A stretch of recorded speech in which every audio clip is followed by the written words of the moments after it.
What if I told you the 2008 financial crisis wasn't really about housing? That's just the part most people remember. Home prices collapsed, banks failed, the stock market crashed, but that wasn't the root of the problem. The real issue was leverage and a widespread misunderstanding of risk. So let's slow this down for a moment, because if you understand what happened in 2008, you start to understand why markets behave the way they do today. In the early 2000s, home prices were rising rapidly. And when prices rise consistently, something dangerous happens. People begin to believe they can't fall.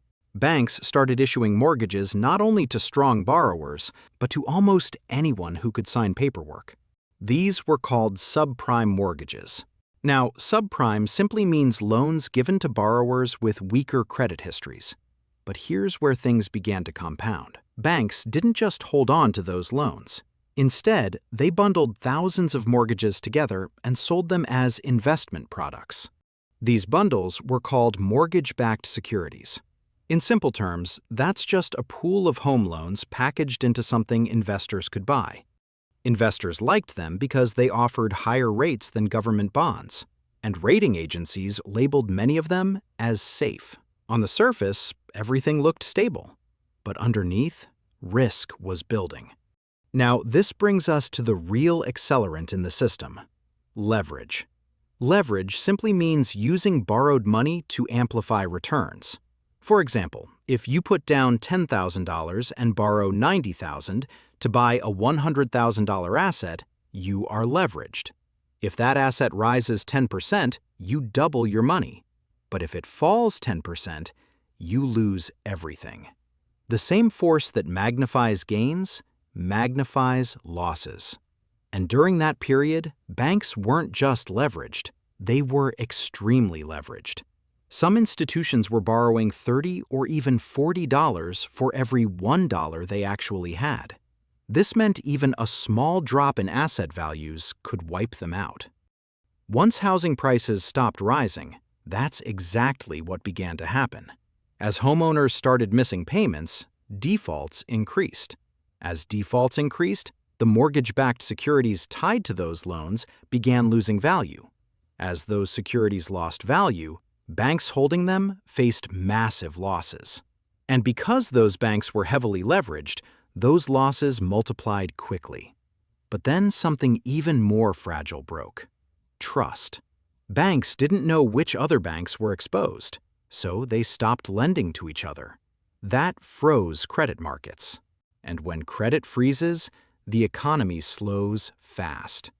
Businesses struggle to borrow, consumers struggle to borrow, and investment slows. That's how a housing slowdown turned into a global financial crisis. As all of this unfolded, the stock market reacted. From late 2007 to early 2009, the S&P 500 fell by roughly 57%.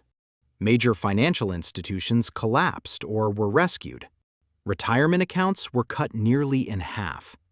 And fear became the dominant emotion in markets. They were repricing risk. Now, this is where it becomes relevant to you in 2026. 2008 permanently changed how serious investors think about risk. First, it reframed leverage. After 2008, investors began paying much closer attention to balance sheets. Because if something is funded mostly with debt, even small mistakes can become fatal. Second, it reshaped how people define risk. Before the crisis, many investors equated risk with volatility. But 2008 made something clear. Volatility is uncomfortable, but permanent loss of capital is devastating. They are not the same thing. Third, it highlighted the importance of liquidity. In good times, everything feels liquid. But in bad times, buyers disappear. And when you can't sell something at a reasonable price, liquidity suddenly matters. Finally, it reinforced the value of diversification. Concentrated bets on financial institutions were catastrophic during the crisis. Diversification isn't about maximizing returns. It's about surviving mistakes. Now, you might be thinking, That was 15 years ago. Why does it still matter?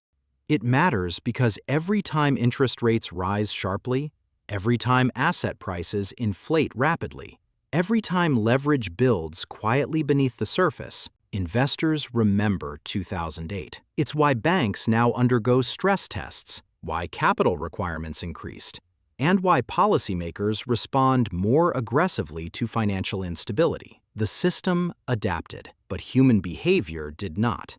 Greed still builds bubbles, and fear still collapses them.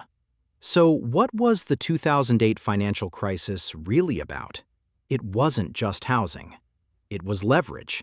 It was mispriced risk. It was confidence built on unstable foundations. And if you understand that, you understand why strong balance sheets, margin of safety, and patience matters. History doesn't repeat exactly, but it rhymes. Informed investors learn to listen.